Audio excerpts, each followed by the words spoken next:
Mesti agak sedikit dan kurang. Ya itu sebenarnya lalu di mana kalau dalam usia mesti kaya dalam proses amadi silo amadi inci silo terus proses asing Taiyonnaba Langdai ada kaya memahami mengenal dan menghafal lebih asing. Syar akhir sumber itu asing. Serius pemahaman itu saja. Yang beri nama atau apa ini? Ani sebenarnya konsentrasi. Syar saya saksina MEITEI.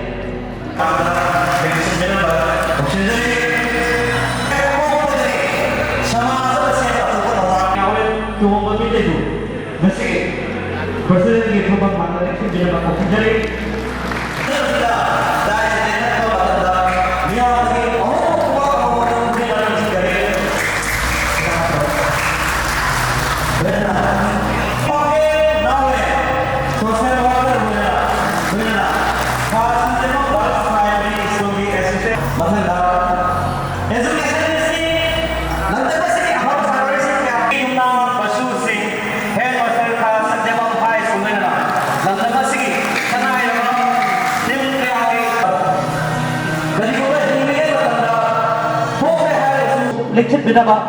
Boy Samo, proprietor, IDP number Amadi, Boy dan proprietor, Bisnupur ke proprietor, langsung dari Luinana. Asin berkaya apa itu pun lecture ba, nasi ke, dah lecture proprietor itu, sinzal ada.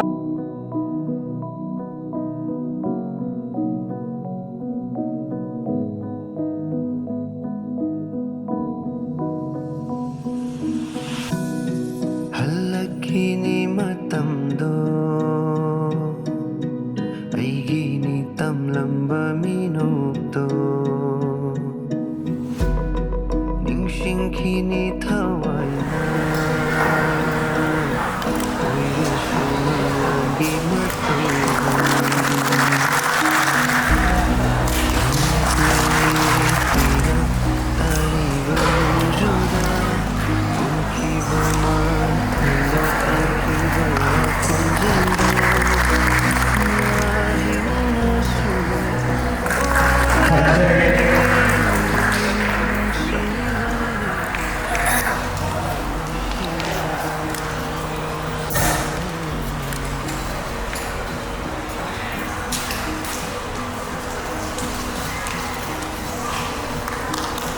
Mangaku ina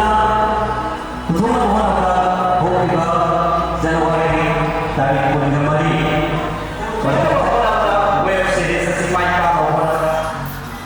akan maka dapat masih berdiri untuk beda mu hasil pengajar nasi agresi dari penifam sampai jadi jalan negasi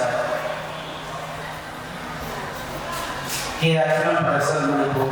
amadi NINGTHI studio and NINGTHI wala yang awal mo na mani web series Taiyonnaba Langdai ba web series asi niya kutul kami aja ini hai ba web series asi kutul kami aja sa nasi atau betul LANCHENBI ni wala presenter yang agi samedno yang itu sebenarnya presiden mana wes biasa di saya ini karena ada percakapan nursery maka kata pada semuanya lebih dari bahwa musik jadwal pada mainan SADANANDA baik khusus jika kita melakukan nursery nursery mengajar kata polisi lagi ba musik jadwal sinase sawan lagi ba sinase sudah mampu para penonton seri film nasi akan film web series ini yang ada ꯌꯦꯡꯍꯟꯗꯕꯒꯤ ꯄ꯭ꯔꯖꯥ ꯑꯁꯤ ꯌꯥꯝ ꯋꯥꯅ ꯆꯠꯈꯤꯕꯅꯤ ꯑꯗꯨꯛꯀꯤ ꯃꯇꯤꯛ ꯁꯦꯜꯒꯤ problem ꯃꯌꯥꯝ ꯑꯃ ꯂꯩꯈꯤꯕꯗꯨ ꯉꯁꯤ ꯍꯥꯏꯕꯁꯤꯗ ꯈꯔꯇꯪ ꯑꯣꯏꯔꯕꯁꯨ ꯃꯤꯌꯥꯝꯒꯤ ꯚ꯭ꯌꯨꯅ ꯃꯈꯣꯏꯒꯤ ꯊꯃꯣꯏꯗ ꯄꯦꯟꯖꯕ ꯇꯧꯖꯕꯒꯤ ꯃꯍꯩ ꯌꯥꯝꯕ ꯃꯤꯀꯨꯞ ꯑꯗꯨꯅꯤ ꯃꯔꯝ ꯑꯗꯨꯅ ꯃꯁꯤꯗ ꯀꯨꯝꯂꯤꯕ ꯑꯥꯔꯇꯤꯁꯁꯤꯡ ꯑꯁꯤ ꯑꯁꯨꯛꯀꯤ ꯃꯇꯤꯛ ꯌꯥꯝꯅ ꯅꯧꯔꯤꯕ ꯀꯦꯃꯦꯔꯥ ꯃꯃꯥꯡꯗ ꯐꯥꯁ ꯇꯥꯕ ꯃꯤꯑꯣꯏ ꯑꯌꯥꯝꯕ ꯉꯥꯛꯇꯅꯤ ꯅꯧꯖꯔꯤꯕ ꯑꯥꯔꯇꯤꯁ ꯉꯥꯛꯇꯅꯤ ꯃꯁꯤꯗ ꯁꯣꯏꯈꯤꯕ ꯂꯥꯟꯈꯤꯕ ꯍꯩꯍꯩꯕ ꯍꯥꯏꯔꯤꯕ ꯋꯥ ꯍꯥꯏꯈꯤꯕ ꯀꯌꯥ ꯑꯃ ꯌꯥꯎꯔꯕꯁꯨ ꯇꯤꯟꯕꯤꯔꯤꯕ ꯈ꯭ꯋꯥꯏ ꯈꯨꯗꯤꯡꯃꯛꯅ ꯑꯃꯨꯛꯀꯁꯨ ꯉꯥꯛꯄꯤꯒꯅꯤ ꯍꯥꯏꯅ ꯁꯤꯖꯟꯅꯖꯔꯤꯕ ꯃꯥꯏꯀꯩꯗꯒꯤ ꯂꯣꯏꯅ ꯅꯨꯡꯁꯤꯖꯕ ꯑꯣꯏꯔꯒꯅ ꯋꯦꯜꯀꯝ ꯅꯤꯖꯔꯤ ꯃꯊꯪꯗ ꯄꯣꯊꯣꯛꯆꯒꯦ ꯁꯥꯁꯅꯥꯅꯗ ꯋꯦꯜꯀꯝꯁꯤ ꯁꯤꯟꯅꯖꯔꯤ thank you JENIO miana asigi releasing ceremony so asigi ubo ye bot matunda kide asigi wehenba suggestion sujalan jeriba kia film production kusanariba amateur studio studio taram boxeri kinam wehenba mata sigi mata sigi dara sigi apa tadi hena fadar asal poko web series ai bagi weine haiba fadar suggestion koi picture haiba sat jai weina haiba production ki machina yama kui kidana mari ko picture na maka soi pena kuthona rohna dari picture film ase adu dasu siguna for se houseful na mai pa pa na weina na bona SILVIA से PREMANDA LANCHENBI के बाद sir artist Somendra alias Kaiku renowned artist लगना मणिपुर की Thank you very much. Andra, masih om cerita jenis beriba ini itu berhubung dengan juga ayat jenis beriba dalam musim jalan musim apa dari perubahan sih jenis dari tahun ini awal sih kita nak berkuasa berkuasa kesini ini karena kuning musim berbeda. Hari ini saya tahu ini pada ibu ini dia beritahu sesuatu waktu juga sendiri itu akan dibuat. Wah, itu benar benar. Ada nasi itu kita kalau ada terangkan, aku yang lupa. Hari ini nama yang kita kecil itu, mama kita pun nak. Aduh itu dari krisis Iran jadi, asyik teman boleh sempat siapa. Siapa itu RAJU itu dua orang menang siapa. Jadi hampir hari bahkan nama jadi kesehatan saya itu nama nama itu betul mereka tuh itu bukan hanya Soalnya, atau juga kalau nama yang kamu tulis dengan itu, bagi siapa pun ajuan bagi disiplin ini pun, disiplin karena mereka tahu kalau hamba satu, kalau hamba boleh kayak ini, ni hari wala bahwa pasal apa nama itu pun betul betul hari wala semua bila masuk ya koi reaksi koi anda kata semua koi itu nak koi jadi koi hasil apa sebenarnya bagaimana dia memang dulu orang yang kita segala masih kalau ada orang yang bagi web series tidak disebut senda ada betul betul mulai yang bersama web series web series mereka enak saja ada kami kemana juga nanti yang bisa tanpa masuk buku seluruh director terus yang mereka pun seluruh atas kesini.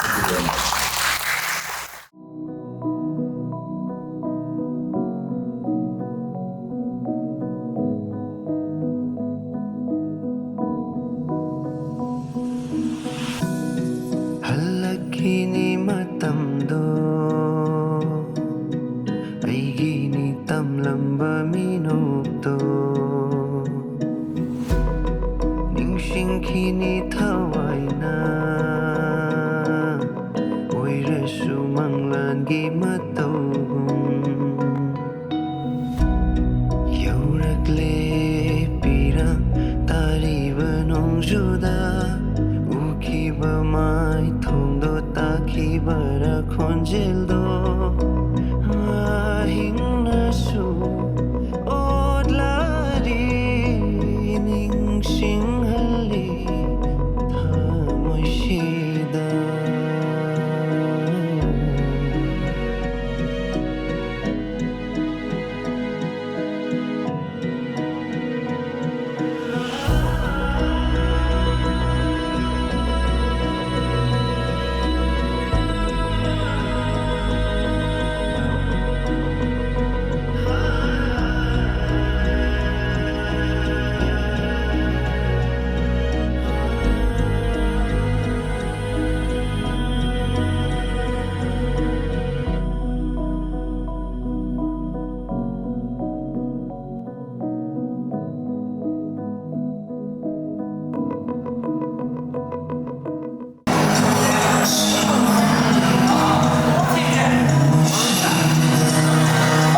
Kurumjari ngasi akhona lakchari base Tanthapolis tane Taiyonnaba Langdai hai film sigi premiere show tauba hoji fast show loigre mayam se yengblo raga thongnare mayam da awa nungai khara wa hangjage mayam yengminarase Taiyonnaba Langdai hai film se yengbada khoi yengbi khre ko adu nushi nungon oibagi nushinabagi mayam yaoiba ado isamaksu nushinaba leijarangani khanjai ado yengbada kai phawbige Sije tasengna film mandre ade reality tasengna reality tare hetare ko ai wa ne lai je ko ako ado jiki by very coincidence ta ai ngonda thokibdo khoni lo hongeba coincidence ta thokibdo mak film na thang tore ai sa tu jungre ma sai sin ubuda isama ka thokibdo film do oina ngasi di uba phange ai gi mamang film oi tharai tawgibda ko ai di nungsino ai na tam ai ma am impression poki deba adubu si film ji ngor kan di tasengna ai di love story da sumaina ngasibo da film yang pada sumaina tu sungul love story thina drata Taiyonnaba Langdai hai film se khoigi brother na su yam nungai isama ka thokibdo aduma film da uba phange na aduna mayam su khoigi film se Taiyonnaba Langdai hai film se mayam na su anauba artist sing buzu support to biramo film se makha da buzu so mayam utkini mayam sing minase yam nungai zare sumaina mayam da nungai ba hai budi yenguba da khoina pukning da penjai hai ba ma asai na so ma thokibdo ko si film se am chai ani ꯁꯨꯅ ꯌꯦꯡꯉꯣꯏ ꯀꯥꯏꯅ ꯍꯥꯏꯕ ꯑꯃ ꯆꯠꯈꯤ ꯇꯁꯦꯡꯅ ꯑꯩꯁꯨ ꯁꯤ ꯐꯤꯂꯝꯁꯦ ꯑꯃꯨꯛ ꯌꯦꯡꯉꯣꯏ ꯑꯩꯗꯤ ꯑꯩꯉꯣꯟꯗ ꯍꯧꯖꯤꯛꯐꯥꯎꯗ ꯑꯩ ꯇꯨꯆꯨꯡꯕ ꯍꯟꯗ꯭ꯔꯤꯕ ꯁꯦꯡꯅ ꯍꯥꯏ ꯀꯥꯟꯗ ꯍꯥꯏꯗꯤ ꯑꯗꯣ ꯃꯌꯥꯝ ꯑꯝꯇꯪꯗꯤ ꯑꯩꯅ ꯃꯌꯥꯝꯅ ꯇꯦꯁ ꯇꯧꯍꯟꯅꯤꯡꯕꯗꯤ ꯃꯌꯥꯝꯅ ꯑꯅꯧꯕ ꯑꯥꯔꯇꯤꯁ ꯉꯥꯛꯇꯅ ꯀꯨꯝꯃꯦ ꯍꯥꯏꯔꯒꯁꯨ ꯃꯌꯥꯝ ꯁꯤꯒꯤ ꯐꯤꯂꯝꯁꯦ ꯏꯒꯅꯣꯔ ꯁꯨꯛꯇꯧ ꯇꯧꯕꯤꯒꯅꯣ ꯋꯥꯟꯁ ꯑꯃꯨꯛꯇꯪꯗꯤ ꯃꯍꯥꯎ ꯇꯪꯕꯤꯌꯣ ꯍꯥꯏꯅ ꯑꯩ ꯍꯥꯏꯖꯒꯦ ꯃꯌꯥꯝꯒꯤ ꯊ꯭ꯔꯨꯗ ꯁꯞꯄꯣꯔꯠ ꯇꯧꯕꯤꯌꯣ ꯊꯦꯡꯛ ꯌꯨ ꯐꯤꯂꯝꯁꯤꯗ ꯍꯥꯏꯕꯗꯤ ꯌꯥꯎꯔꯤꯕꯁꯤꯡꯁꯦ ꯑꯅꯧꯕ ꯑꯥꯔꯇꯤꯁ ꯉꯥꯛꯇ ꯑꯣꯏꯅ ꯎꯖꯩꯌꯦ ꯑꯗꯣ ꯁꯤꯁꯦ ꯑꯅꯧꯕ ꯑꯥꯔꯇꯤꯁ ꯑꯃ ꯑꯣꯏꯔꯒꯁꯨ ꯍꯥꯏꯕꯗꯤ ꯍꯣꯠꯅꯕꯗꯤ ꯃꯌꯥꯝ ꯍꯣꯠꯅꯔꯝꯗꯣꯏꯅꯦꯕꯀꯣ ꯑꯗꯨꯗ ꯐꯤꯂꯝꯁꯤꯗ ꯀꯩꯀꯩ ꯊꯦꯡꯅꯈꯤꯕ ꯑꯗꯨꯒ ꯑꯋꯥ ꯅꯨꯡꯉꯥꯏꯗꯣ ꯈꯔ ꯍꯥꯏꯕꯤꯌꯨ ꯑꯋꯥꯕ ꯍꯥꯏꯕꯗꯤ ꯂꯣꯏꯅꯃꯛꯇꯤ ꯑꯋꯥ ꯅꯨꯡꯉꯥꯏꯗꯤ ꯂꯣꯏꯅ ꯊꯦꯡꯅꯩꯌꯦ ꯅꯨꯡꯉꯥꯏꯕꯁꯨ ꯌꯥꯝ ꯅꯨꯡꯉꯥꯏ ꯀꯩꯒꯤꯅꯣ ꯍꯥꯏꯕꯗ ꯁꯤꯗ ꯇꯧꯕꯤꯔꯤꯕ ꯑꯩꯈꯣꯏꯒꯤ ꯀꯩꯅꯣꯒꯤ ꯑꯣꯖꯥ ꯃꯤꯡ ꯑꯣꯏꯅ ꯄꯟꯖꯔꯕꯗ ꯗꯥ ꯃꯉꯥ ꯑꯗꯒꯤ ꯗꯥ ꯑꯦꯂꯤꯁ ꯑꯗꯒꯤ ꯗꯥ ꯀꯩꯅꯣ ꯃꯣꯏ ꯃꯌꯥꯝꯁꯤꯗ ꯐꯖꯅ ꯑꯩꯈꯣꯏꯗ ꯈꯪꯗꯕꯗꯣ ꯇꯥꯛꯄꯤꯌꯦ ꯑꯗꯨꯗꯒꯤ ꯍꯦꯔꯣ ꯑꯣꯏꯅ ꯑꯣꯏꯔꯤꯕ ꯗꯥ ꯇꯣꯝꯊꯤꯟꯁꯦ ꯑꯁꯤꯁꯤꯅꯁꯨ ꯁꯨꯃꯥꯏꯅ ꯇꯧ ꯀꯥꯏꯅꯒꯀꯣ ꯐꯖꯅ ꯇꯧꯕꯤ ꯑꯗꯒꯤ ꯃꯦꯀꯞ ꯃꯌꯥꯝ ꯂꯟꯆꯦꯟꯕꯤꯅ ꯐꯥꯎꯕ ꯇꯥꯛꯑꯦꯕ ꯑꯩꯈꯣꯏꯁꯦ ꯍꯥꯏꯕꯗꯤ ꯑꯩꯈꯣꯏꯁꯦ ꯑꯍꯥꯟꯕ ꯆꯪꯉꯛꯄꯅꯦꯕ ꯑꯍꯥꯟꯕ ꯇꯤꯝ ꯋꯥꯛ ꯑꯣꯏꯅ ꯇꯧꯕꯤꯌꯦ ꯑꯗꯨꯒ ꯑꯦꯛꯇꯤꯡꯗꯒꯤ ꯀꯩꯗꯒꯤ ꯃꯤꯠꯌꯦꯡ ꯂꯥꯏꯌꯦꯡ ꯁꯨꯃꯥꯏꯅ ꯌꯦꯡꯉꯨ ꯀꯥꯏꯅꯒꯀꯣ ꯑꯍꯥꯟꯕꯅꯤꯅ ꯄꯥꯈꯠꯂꯦ ꯑꯩꯗꯤ ꯑꯍꯥꯟꯕ ꯀꯦꯃꯦꯔꯥꯁꯦ ꯀꯃꯥꯏꯅ ꯊꯥꯜꯂꯛꯀꯅꯤ ꯈꯣꯠꯀꯅꯤ ꯈꯟꯕꯗꯀꯣ ꯑꯗꯨꯝ ꯅꯨꯡꯉꯥꯏꯅ ꯐꯖꯅ ꯑꯗꯨꯝ ꯅꯨꯡꯉꯥꯏꯔꯒꯗꯤ ꯇꯧꯋꯦ ꯑꯗꯨꯃꯥꯏꯅ ꯍꯥꯏꯖ ꯇꯥꯔꯦ ꯍꯥꯏꯗꯤ ꯇꯤꯝ ꯋꯥꯛ ꯑꯣꯏꯅ ꯇꯧꯃꯤꯟꯅꯕ ꯂꯣꯏꯅꯃꯛ ꯁꯞꯄꯣꯔꯠ ꯇꯧꯃꯤꯟꯅꯩꯑꯕ ꯑꯗꯨꯅ ꯇꯥꯏꯌꯣꯟꯅꯕ ꯂꯪꯗꯥꯏ ꯍꯥꯏꯔꯤꯕ ꯐꯤꯂꯝ ꯑꯁꯦ ꯑꯅꯧꯕ ꯑꯥꯔꯇꯤꯁꯁꯤꯡꯅ ꯂꯣꯏꯅ ꯇꯤꯝ ꯋꯥꯛ ꯑꯣꯏꯅ ꯌꯥꯝꯅ ꯋꯥꯅ ꯍꯣꯠꯅꯖꯕ ꯐꯤꯂꯝꯅꯦ ꯑꯗꯨ ꯃꯌꯥꯝꯅꯁꯨ ꯅꯨꯡꯁꯤꯕꯤꯗꯨꯅ ꯑꯅꯧꯕ ꯑꯥꯔꯇꯤꯁꯁꯤꯡꯕꯨꯗ ꯁꯞꯄꯣꯔꯠ ꯇꯧꯕꯤꯔꯝꯃꯣ ꯑꯥꯔꯇꯤꯁ ꯍꯥꯏꯕꯁꯤꯗꯤ ꯃꯌꯥꯝꯅ ꯁꯞꯄꯣꯔꯠ ꯇꯧꯕꯤꯔꯀꯥꯟꯗ ꯑꯥꯔꯇꯤꯁꯀꯤ ꯊꯧꯅꯥ ꯂꯩꯕ ꯍꯦꯟꯒꯠꯂꯛꯇꯣꯏꯅꯦ ꯑꯗꯨꯅ ꯃꯌꯥꯝꯅꯁꯨ ꯐꯤꯂꯝꯁꯦ ꯃꯈꯥ ꯇꯥꯅꯁꯨ ꯌꯦꯡꯉꯒ ꯅꯨꯡꯉꯥꯏꯕꯗꯣ ꯈꯪꯕꯤꯒꯅꯤ ꯑꯗꯨꯅ ꯃꯌꯥꯝꯁꯨ ꯌꯦꯡꯃꯤꯟꯅꯁꯦ ꯐꯤꯂꯝꯁꯦ ꯇꯥꯏꯌꯣꯟꯅꯕ ꯂꯪꯗꯥꯏꯒꯤ ꯗꯤꯔꯦꯛꯇꯔꯅꯤ ꯍꯧꯖꯤꯛ ꯎꯅꯖꯔꯤꯕꯁꯦ ꯑꯩꯈꯣꯏꯒꯤ ꯗꯤꯔꯦꯛꯇꯔꯅ ꯐꯤꯂꯝꯁꯤꯒꯤ ꯑꯋꯥ ꯅꯨꯡꯉꯥꯏ ꯈꯔ ꯍꯥꯏꯕꯤꯌꯨ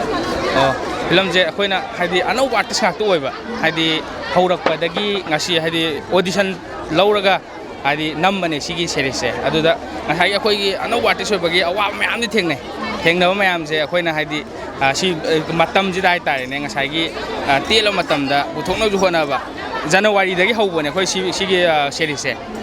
ꯖꯅꯋꯥꯔꯤꯗꯒꯤ ꯍꯧꯔꯒ ꯑꯩꯈꯣꯏ ꯁꯤ ꯍꯟꯗꯛ ꯀꯩꯅꯣꯁꯤꯗ ꯍꯥꯏꯇꯥꯔꯦ ꯊꯥꯗꯣꯛꯅꯕ ꯇꯧꯔꯛꯄ ꯃꯇꯝ ꯊꯥ ꯅꯤꯄꯥꯟꯁꯤꯗ ꯔꯤꯂꯤꯁꯁꯦ ꯇꯧꯅꯕ ꯍꯣꯠꯅꯕꯗ ꯑꯩꯈꯣꯏꯒꯤ ꯇꯤꯝ ꯋꯥꯃꯤꯟꯅꯈꯤꯕ ꯑꯩꯒꯤ PNR ꯇꯤꯝ ꯑꯗꯩ ꯅꯤꯡꯊꯤ ꯁ꯭ꯇꯨꯗꯤꯑꯣ ꯑꯗꯨꯗꯩꯗꯤ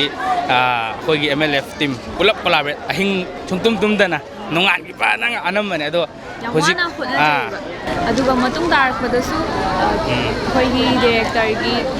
ꯇꯧꯔꯛꯄ ꯐꯤꯂꯝ ꯈꯨꯗꯤꯡꯃꯛꯇ ꯃꯌꯥꯝꯅꯁꯨ ꯁꯞꯄꯣꯔꯠ ꯇꯧꯕꯤꯌꯣ ꯑꯃꯗꯤ ꯉꯁꯤꯒꯤ ꯇꯥꯏꯌꯣꯟꯅꯕ ꯂꯪꯗꯥꯏ ꯍꯥꯏꯔꯤꯕ ꯐꯤꯂꯝꯁꯤꯁꯨ ꯑꯩꯈꯣꯏꯒꯤ ꯕꯥꯕꯣꯛ ꯃꯌꯥꯝꯅ ꯅꯨꯡꯁꯤꯕꯤꯗꯨꯅ ꯑꯅꯧꯕ ꯑꯥꯔꯇꯤꯁꯁꯤꯡꯕꯨꯁꯨ ꯁꯞꯄꯣꯔꯠ ꯇꯧꯕꯤꯔꯝꯃꯣ ꯇꯥꯏꯌꯣꯟꯅꯕ ꯂꯪꯗꯥꯏꯒꯤ ꯁ꯭ꯇꯣꯔꯤ ꯑꯃꯗꯤ ꯁ꯭ꯀ꯭ꯔꯤꯟ ꯄ꯭ꯂꯦ ꯑꯅꯤꯜ ꯅꯥꯎꯔꯦꯝ ꯑꯩꯈꯣꯏꯒꯤ ꯕ꯭ꯔꯗꯔꯁꯤꯒ ꯋꯥꯔꯤ ꯋꯥꯇꯥꯏ ꯈꯔ ꯁꯥꯟꯅꯖꯔꯛꯀꯦ ꯑꯩꯈꯣꯏꯒꯤ ꯁꯤꯒꯤ ꯐꯤꯂꯝꯁꯦ ꯇꯧꯕ ꯀꯥꯟꯗ ꯁ꯭ꯇꯣꯔꯤ ꯁ꯭ꯀ꯭ꯔꯤꯟ ꯄ꯭ꯂꯦꯁꯦ ꯇꯥꯔꯛꯄ ꯃꯇꯝꯗꯀꯣ ꯍꯥꯏꯕꯗꯤ ꯑꯥꯔꯇꯤꯁ ꯃꯌꯥꯝꯁꯦ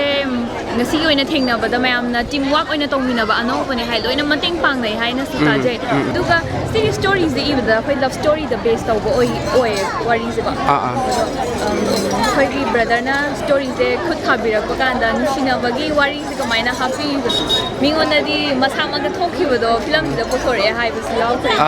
ꯇꯁꯦꯡꯕꯗꯤ ꯁ꯭ꯇꯣꯔꯤꯁꯦ ꯍꯥꯟꯅ ꯑꯩꯈꯣꯏꯅ ꯑꯣꯗꯤꯁꯟꯁꯦ ꯂꯧꯔꯕ ꯃꯇꯨꯡꯁꯤꯗꯩꯗ ꯍꯦꯔꯣꯏꯟ ꯀꯨꯝꯒꯗꯕ ꯑꯗꯨꯒ ꯍꯦꯔꯣꯒꯤ ꯔꯣꯜ ꯂꯧꯒꯗꯕꯁꯦ ꯑꯩꯈꯣꯏ ꯍꯥꯟꯅ ꯈꯟꯀꯠꯆꯔꯤꯕ ꯇꯥꯏꯑꯣꯟꯅꯅ ꯁꯤꯟꯁꯦ ꯄꯤꯔꯀꯥꯟꯗ ꯊꯨꯡꯅꯍꯜꯂꯀꯥꯟꯗ ꯑꯗꯨꯃꯥꯏꯅ ꯁꯦꯝꯕꯅꯦ ꯑꯗꯣ ꯐꯤꯂꯝꯒꯤ ꯍꯥꯏꯗꯤ ꯐꯤꯂꯝꯁꯦ ꯀꯃꯥꯏꯅ ꯇꯧꯒꯦ ꯑꯗꯒꯤ ꯀꯃꯥꯏꯅ ꯍꯧꯔꯛꯄꯗꯒꯤ ꯂꯩꯒꯦ ꯑꯗꯨꯒ ꯐꯤꯂꯝꯁꯦ ꯀꯃꯥꯏꯅ ꯂꯣꯏꯁꯟꯒꯦ ꯍꯥꯏꯕꯗꯨꯗꯤ ꯌꯦꯡꯕꯤꯔꯤꯕ ꯃꯌꯥꯝꯅ ꯑꯗꯨꯝ ꯐꯤꯂꯝꯁꯦ ꯌꯦꯡꯉꯒ ꯂꯦꯞꯄꯤꯅꯕ ꯇꯥꯏꯌꯣꯟꯅꯕ ꯂꯪꯗꯥꯏ ꯍꯥꯏꯔꯤꯕ ꯐꯤꯂꯝꯁꯤꯒꯤ ꯃꯦꯟ ꯍꯦꯔꯣꯏꯅꯤ ꯑꯣꯏꯔꯤꯕ ꯑꯅꯤꯃꯛ ꯍꯦꯔꯣꯏꯅꯤꯅꯦ ꯑꯗꯣ ꯑꯅꯤꯁꯦ ꯎꯅꯖꯔꯛꯑꯒ ꯑꯋꯥꯕ ꯅꯨꯡꯉꯥꯏꯕ ꯋꯥꯔꯤꯗꯣ ꯁꯥꯖꯔꯛꯀꯦ ꯀꯞꯄꯒꯤ ꯁꯤꯟ ꯌꯥꯝ ꯌꯥꯎꯋꯦ ꯁꯤꯗ ꯑꯗꯣ ꯍꯦꯔꯣꯒ ꯌꯥꯝꯅ ꯅꯨꯡꯁꯤꯅꯔꯒ ꯀꯞꯄꯒ ꯇꯥꯏꯌꯣꯟꯅꯕꯒꯤ ꯑꯃ ꯌꯥꯎꯋꯦꯕꯀോ ꯑꯗꯨꯗ ꯁꯤꯁꯦ ꯍꯦꯔꯣꯏꯅꯤ ꯑꯣꯏꯅ ꯑꯣꯏꯔꯛꯄꯁꯤꯗ ꯃꯦꯟ ꯑꯣꯏꯅ ꯑꯅꯤꯃꯛꯁꯦ ꯑꯣꯏꯔꯛꯇꯣꯏꯅꯦꯕ ꯅꯣꯏꯕꯥꯅꯤꯃꯛꯁꯦ ꯑꯗꯨ ꯑꯣꯏꯔꯛꯄ ꯀꯥꯟꯁꯤꯗ ꯁꯤꯒꯤ ꯑꯦꯛꯁꯄꯤꯔꯤꯌꯦꯟꯁꯁꯦ ꯑꯣꯖꯥꯅ ꯇꯥꯛꯂꯛꯄꯒ ꯇꯥꯗꯕ ꯈꯣꯠꯇꯕ ꯃꯌꯥꯝ ꯃꯔꯛꯇ ꯌꯥꯎꯕꯒꯤ ꯑꯋꯥ ꯅꯨꯡꯉꯥꯏꯖꯦ ꯍꯥꯏꯕꯤꯌꯨ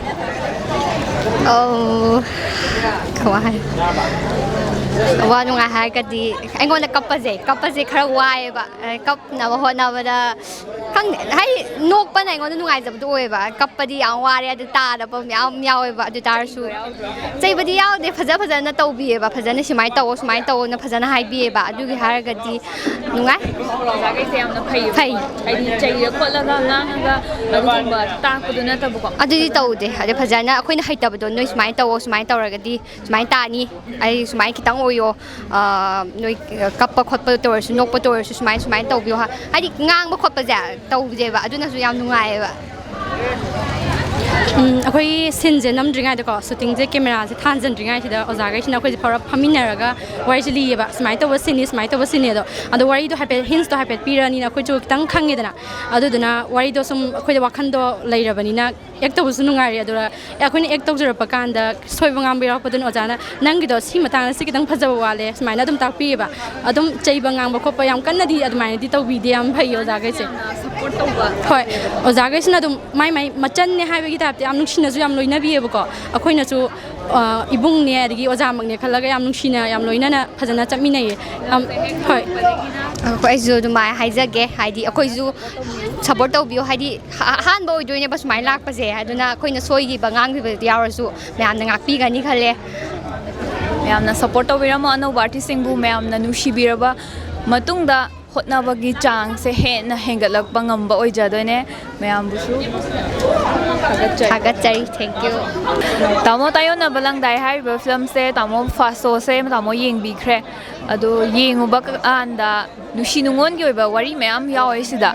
ꯑꯗꯣ ꯇꯥꯃꯣꯁꯦ ꯑꯩꯈꯣꯏꯒꯤ ꯐꯤꯂꯝꯁꯦ ꯌꯦꯡꯕ ꯀꯥꯟꯗ ꯀꯩ ꯍꯥꯏꯅꯤ ꯍꯥꯟꯅ ꯄꯥꯈꯪ ꯑꯣꯏꯔꯤꯉꯩ ꯄꯨꯟꯁꯤꯒꯗꯣ ꯅꯤꯡꯁꯤꯡꯕꯤꯕ꯭ꯔꯥ ꯅꯤꯡꯁꯤꯡꯉꯦ ꯍꯥꯏꯇꯥꯔꯦ ꯅꯨꯡꯁꯤ ꯅꯨꯡꯉꯣꯟꯗꯁꯨ ꯕꯦꯁ ꯇꯧꯕ ꯐꯤꯂꯝꯅ ꯑꯣꯏꯅꯁꯨ ꯇꯧꯏ ꯅꯨꯡꯉꯥꯏ ꯍꯥꯏꯇꯥꯔꯦ ꯍꯥꯏꯗꯤ ꯂꯩꯗꯅꯀꯣ ꯅꯨꯡꯁꯤꯅꯕꯗ ꯆꯥꯛꯅꯕꯒ ꯌꯥꯎꯕ ꯁꯤꯟ ꯃꯌꯥꯝꯗꯣ ꯑꯗꯒꯤ ꯇꯥꯏꯌꯣꯟꯅꯕꯒꯤ ꯁꯤꯟ ꯑꯗꯨꯒꯨꯝꯕ ꯌꯥꯎꯔꯛꯄꯗ ꯁꯨꯝ ꯌꯦꯡꯉꯨꯕꯗꯀꯣ ꯑꯁ ꯀꯥꯏꯅꯒ ꯍꯥꯏꯕ ꯁꯣꯟꯅꯕ ꯑꯗꯨꯕꯨꯗꯤ ꯑꯩꯈꯣꯏꯅ ꯑꯣꯏꯍꯟꯅꯤꯡꯕꯒ ꯑꯗꯩꯗꯤ ꯇꯧꯊꯣꯔꯛꯄꯒꯤ ꯈꯦꯠꯅꯕꯗꯨꯒꯤ ꯇꯥꯏꯌꯣꯟꯅꯕ ꯍꯥꯏꯕ ꯑꯣꯏ ꯂꯩꯔꯝꯃꯦꯕꯀꯣ ꯍꯥꯏꯗꯤ ꯃꯃꯥꯡꯗ ꯐꯤꯂꯝ ꯃꯌꯥꯝꯁꯦ ꯑꯅꯧꯕ ꯑꯔꯤꯕ ꯑꯥꯔꯇꯤꯁ ꯀꯨꯝꯒꯩꯅ ꯀꯨꯝꯕ ꯃꯌꯥꯝꯁꯨ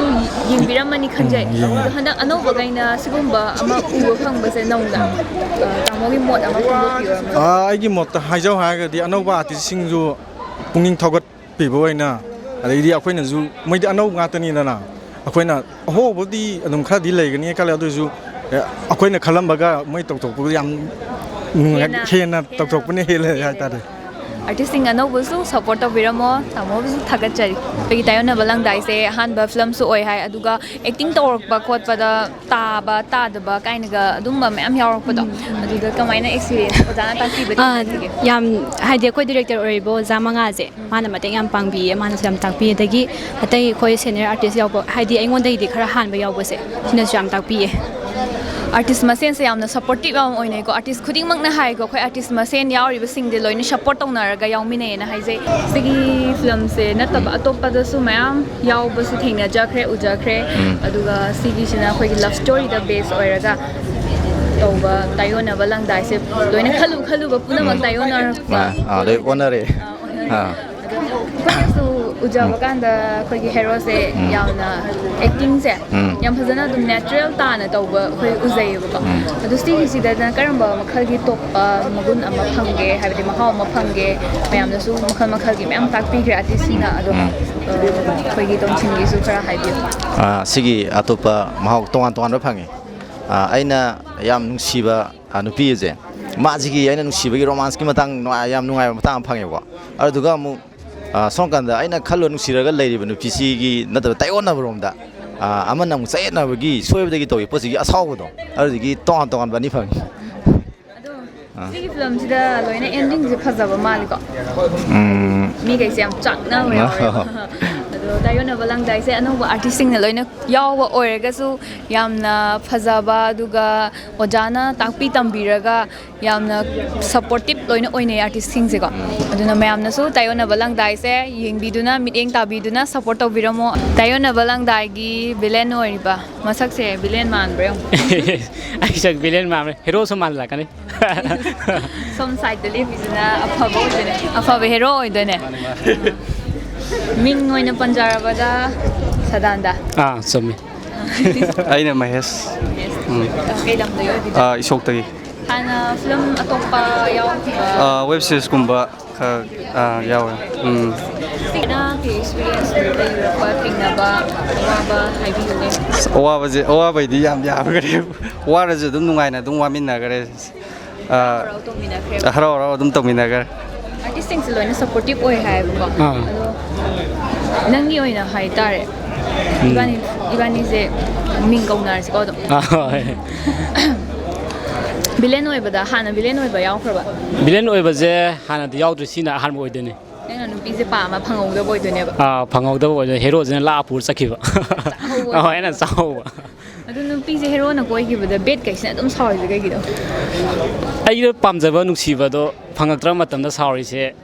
Ai cái ôi bữa phăng đó đó. Cái cái mà posak ama cái gì mà dukaan đó cũng mà post ai này pam posak đó lại làm đó ta cái gì. Ai na lấy đó photo mi atau lâu cái ta đi cái gì pam mà photo phăng đó cái sao nín mà đó. Adugi sounding with the pose. Hi. Adum phangong dra. Pai te adum phangong dra. Bet nupi matam puna mak phang de go do pha ba di bet na dum hen bane. Ai ore de di bet to ina lai ni. Aseng bra. Aseng oi. Hos yam thaga chari oi villain ga hero ga te wari sana jabagi mayam na anoba artist sing bu loine support to biramo. Nauna thoksari ba artist akoi bu support to biu. Aduga film ji ju mayam na muktang miyeng amtang ta biu haina MEHESH ki mai kai de chi. Taiyonnaba Langdai sigi hena phajana ba thawai happy ba koi makeup artist oidone LANCHENBI hadi assistant pura ga tawbra aduga ithanda tawbibra kamai ai adom ithanda na tawwe aduga akhoi crew team moina akhoi punna punjalli ba akhoi gi MLF na akhoi gi laise adu si akhoi dada ho myam sina phajana akhoi sa aingona yam guideline pibi ba to support yam pibi ye adai nang na si tawra to adu soi khotle adu tawse adu hen tawsala de adu tawni kan adum haibi ba to adumane yamna aingonda haidi adumane support pibi ba du gi samaina tawraga film se ama mapung phana tawpi taw grace mai aduga koi gi future film ama haidi tarakna ba hotna ba da makeup ki oi ba haidi makeup se yaw ba mak shung aya dra bane ba aduna makeup se main oina har ba da film gi sigi oina thawai ne hai tare ko aduna makeup artist sing buzu mayam na nungsibiu amadi makeup artist sing na wan hotna jari ba se heroine amadi hero loina yawi ba khudima makeup artist na loina thawai happy doin heba aduna khoi film se Taiyonnaba Langdai haiba film se khoi LANCHENBI na loina khut thajabo idone mayam na su phajai phajade haiba do mayam na su comment bibiramo aduga khoi LANCHENBI na ke basisu phajai haina khanjai khoi hana dai su khangjai Taiyonnaba Langdai gi cinematography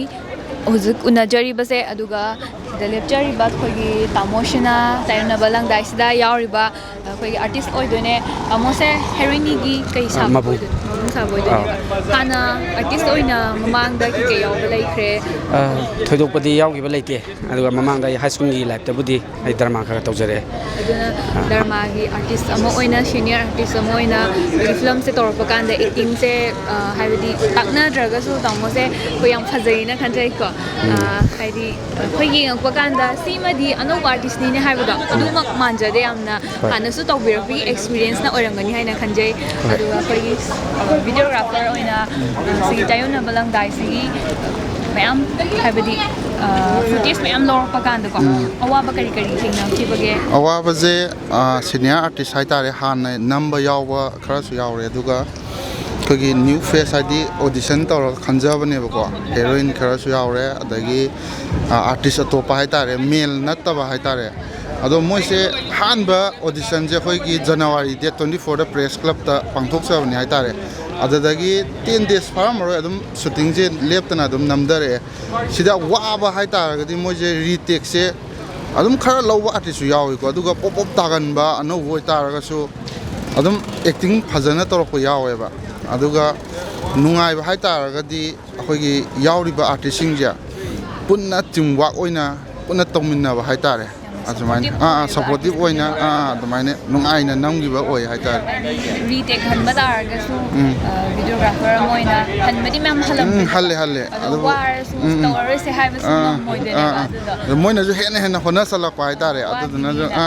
aduga January dagi horaga si hojik se keno August ki horam dai last week ne ba sida yam thuna loisilak ba hai se asui matik yamna editing to ko yam opro yam thinar ngani awa se director ne story writer ne koi yamba hai tare koi yamba ju date 27 ꯑꯩꯈꯣꯏꯒꯤ ꯃꯃꯥꯡꯗ ꯗꯕꯤꯡ ꯀꯩꯀꯥꯕꯨꯗꯤ ꯂꯣꯏ ꯂꯣꯏꯔꯦꯀꯣ ꯂꯦꯞꯇ ꯆꯪꯉꯛꯄꯁꯦ date 27 ꯖꯨꯂꯥꯏꯗꯒꯤ ꯆꯪꯉꯛꯄꯅꯦ ꯑꯗꯨꯒ ꯌꯥꯝ ꯀꯟꯅ ꯍꯣꯠꯅꯕꯤꯕ ꯍꯥꯏꯇꯥꯔꯒꯗꯤ ꯑꯩꯈꯣꯏ ꯗꯤꯔꯦꯛꯇꯔꯁꯦ ꯐꯖꯅ ꯋꯥꯏ ꯍꯥꯏꯇꯥꯔꯦ ꯃꯥ ꯂꯩꯔꯝꯕꯒꯤ ꯗꯤꯔꯦꯛꯇꯔꯁꯤꯅ ꯑꯩꯈꯣꯏꯒꯤ ꯀꯩꯅꯣ ꯑꯣꯏꯗꯣꯏꯅꯦ ꯊꯋꯥꯏ ꯍꯥꯞꯄꯤꯕ ꯑꯣꯏꯗꯣꯏꯅꯦꯕꯀꯣ ꯗꯤꯔꯦꯛꯇꯔ ꯊꯧꯅꯥ ꯂꯩꯅꯕ ꯍꯥꯏꯗꯤ ꯁꯤ ꯇꯧꯁꯜꯂꯛꯑꯣ ꯈꯣꯠꯆꯜꯂꯛꯑꯣ ꯍꯥꯏꯕꯃꯛꯇꯕꯨ ꯑꯣꯏꯒꯦꯔꯥ ꯑꯗꯨꯅ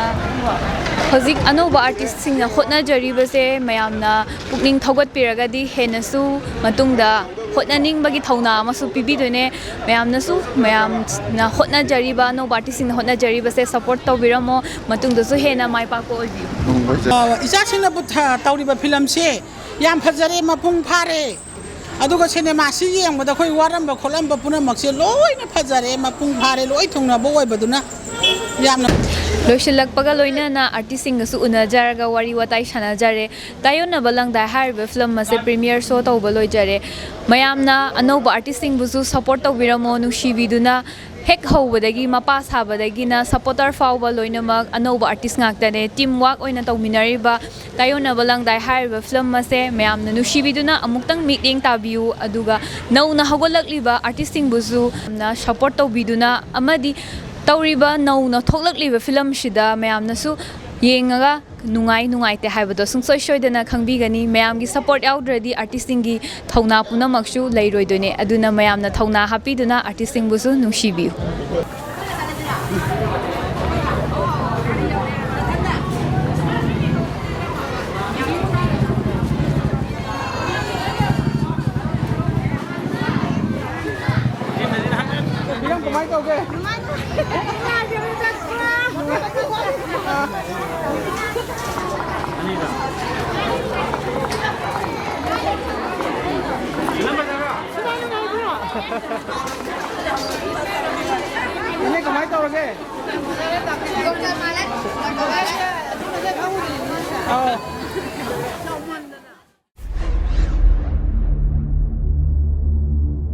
ꯋꯥꯍꯩꯁꯦ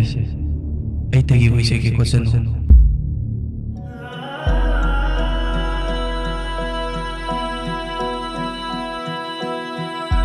ꯆꯠꯂꯣ ꯑꯩ ꯅꯪꯕꯨ ꯊꯃꯣꯏ ꯁꯦꯡꯅ ꯅꯨꯡꯁꯤ ꯏꯇꯥ ꯂꯩꯔꯥ ꯑꯩꯒꯤ ꯑꯋꯥꯕꯁꯤꯗ ꯅꯪꯁꯨ ꯌꯥꯎꯔꯦꯀꯣ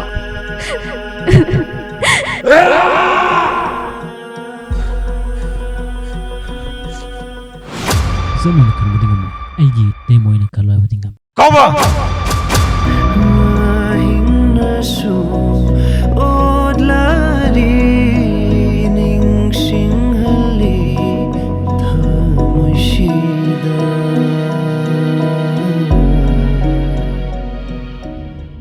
ꯃꯁꯤ ꯍꯩꯅꯧꯁꯦ ꯑꯩꯉꯣꯟꯗꯗꯤ ꯐꯖꯅꯗꯤ ꯌꯦꯠꯂꯤꯍꯦ ꯅꯪꯒꯤ ꯃꯔꯨꯞꯁꯤꯅꯦ ꯇꯥꯏꯌꯣꯟꯅꯕ ꯂꯪꯗꯥꯏꯅꯦ ꯇꯥꯏꯌꯣꯟꯅꯕ ꯂꯪꯗꯥꯏ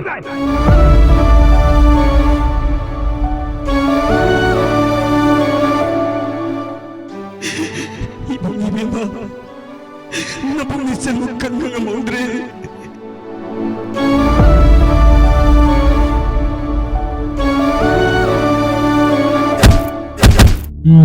ꯅꯪꯅꯅꯦ ꯑꯩꯉꯣꯟꯗ ꯆꯥꯟꯁ ꯑꯃꯈꯛꯇꯪ ꯄꯤꯌꯨ ꯑꯩꯕꯨ ꯋꯥ ꯌꯥꯝ ꯉꯥꯡꯍꯟꯒꯅꯨ ꯂꯩꯀꯥꯏꯁꯤꯅ ꯏꯃꯨꯡꯁꯤꯕꯨ ꯀꯔꯤꯅꯤ ꯍꯥꯏꯅꯈꯤꯅꯤ